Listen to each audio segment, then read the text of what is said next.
that sometimes my mum used to send me to the shop, and I live on an estate, like a council estate. And when she said used to send me to the shop, she used to send me with no money.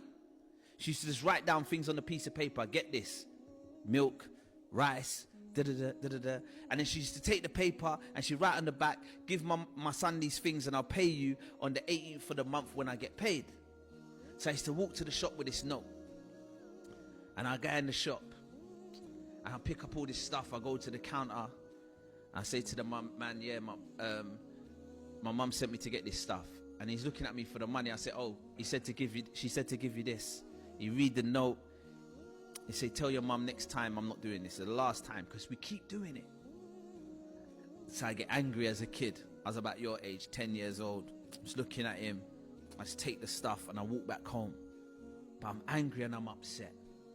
Why? Why don't we have money? Why can't I have new trainers? And as I'm walking home through my estate and I'm seeing some of my friends that I play football with and all these things, I'm looking down and I'm angry. And when I look down at my trainers are talking. It's like they're flapping at the front, because you know when the sole's ripped from the so people used to say to me, yo, what are you saying, Ashley? I say, huh? And they go, no, I'm not talking to you, I'm talking to your trainers are talking. That was a cuss.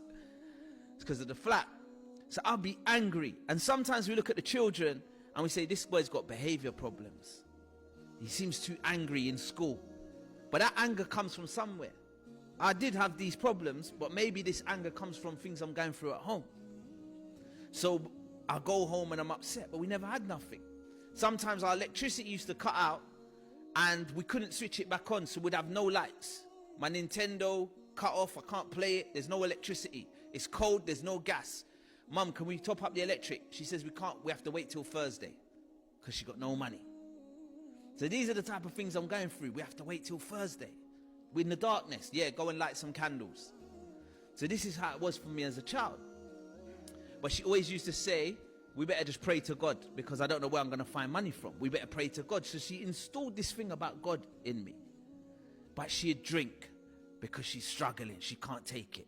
So I'm a child that's observing all this and taking it in. These are the early stages of my life. Now, what I was saying is something my mum taught me in these early stages. There was a man on my estate. We used to call him Mad Glenn. Yeah? Now, Mad Glenn, I don't know if any of you knew someone like this growing up, but you know, like, even I saw someone like this when I was driving there. He stopped at the comes up to you at the traffic lights with a cup and asks you for stuff. Mad Glenn used to walk through our estate. He's that type of man. He seems homeless. His clothes are really messed up. And he had mental issues. So when he always like had saliva dripping from his mouth. He used to slur when he spoke, and he smelled really bad. Like he never had a bath for like 4 or 5 months. So when Glenn used to come through the area, as kids, we used to all say, Mad Glenn's coming, Mad Glenn's coming. We were scared of him, so we used to all run away. But my mum, for some reason, used to always invite Mad Glenn in the house. Glenn, do you want to come in? Glenn, you smell bad, man. Do you want to have a bath? Let me get you a towel. Go and have a bath. Have you eaten today, Glenn? Let me get you some food. Dish out food. So I used to think, why is my mum keep inviting Mad Glenn in our house? It used to annoy me so much, because when I'm playing with my friends, they'd laugh at me and they'll be like, what, is Mad Glenn going in your house? What, is that your stepdad? Is that Mad Glenn your mum's boyfriend? And I'll be like, no, and I'll be angry.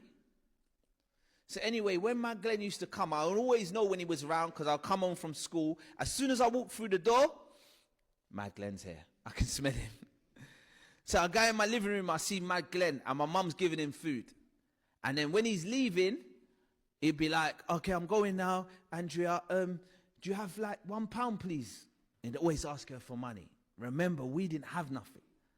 But do you know what my mum used to say? Do you know what? Let me have a look.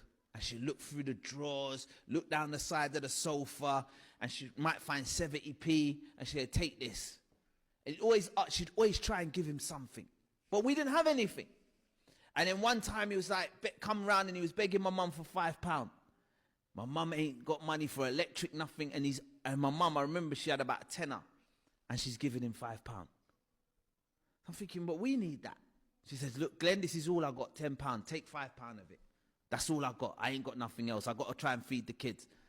So anyway, One day we're in the house. My mum's drunk. She's been drinking. So she's shouting a lot. She's angry. She's banging the cupboard, swearing, crazy. And she's moving. She's saying things that she'll probably regret. She says, threatening suicide. I can't live like this anymore. We're just going to have to die and go back to God.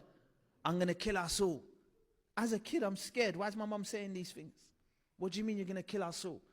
But sometimes you can get so low in life that you don't see no other option, and you think that just killing yourself is the best way to escape this pain. So my mum used to say this, and I'm listening to this at 10 years old. I'm just going to kill us all. We could just go back to God because I can't live like this. Bam. I don't know how we're going to survive. Bam.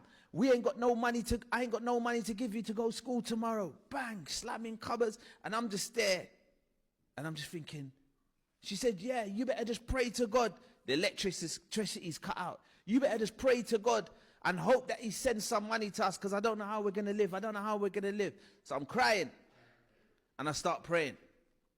I'm praying. I'm saying, please, God, help my mum. Please, God, just help my mum. Please, please, please. Help her, help her, help her.